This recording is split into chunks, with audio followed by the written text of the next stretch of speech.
زین العابدین جس کے لیے بھی یہ دعا کرتے ہیں، پر کرتے کیسے ہیں؟ جو میں نے نقشہ کھینچا ہے ذرا اس نقشے کو غور سے سننا۔ کرتے کیسے ہیں؟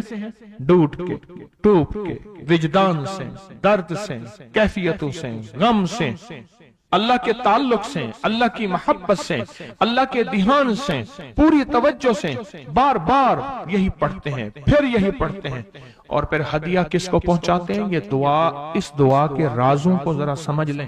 پھر میں دعا پڑھتا ہوں۔ پہلا راز جذبہ، وجدان، یقین، درد، سوز، ساز، کیف، کیفیات، پہلا راز یہی ہے۔ یہ سمجھ آ گیا؟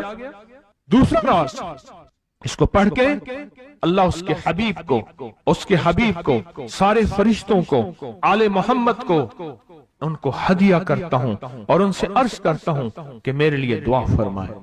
یہ دوسرا راز ہے۔ ان دو رازوں کے ساتھ اس دعا کو پڑھتا ہوں، اور جس کے لیے پڑھتا ہوں شام سے پہلے اس کا مسئلہ حل ہو جاتا ہے۔ انہوں نے لفظ جو اختیار کیا عربی زبان میں، لفظ جو ملا ہے مجھے، اس کا ترجمہ یہ ہے کہ سورج اپنا منہ چھپائے اس سے پہلے اس کا مسئلہ حل ہوتا ہے۔ سورج اپنا منہ چھپائے یعنی شام سے پہلے اس کا مسئلہ حل ہو جاتا ہے، اس کی مشکل دور ہو جاتی ہے اور اس کی ناکامیاں ختم ہو جاتی ہیں۔